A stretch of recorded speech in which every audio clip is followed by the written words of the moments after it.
আজ রাগ করে সমস্ত ড্রাগন গাছ কেটে ফেললাম। কেন কেটে ফেললাম বলছি, দাঁড়াও। তার আগে তোমরা এটা বলো যে তোমাদের সাথে এমন কি হয়েছে।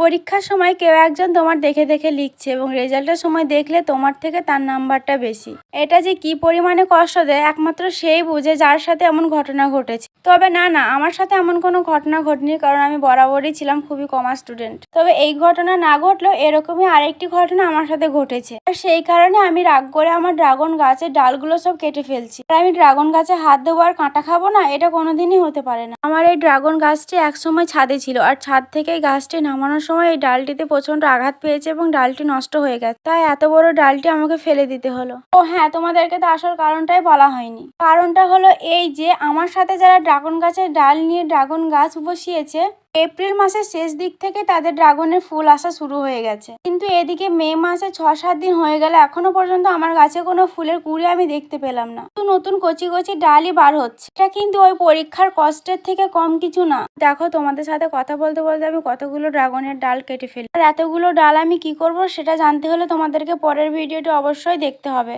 আজ তবে আসি, ভালো থেকো সবাই।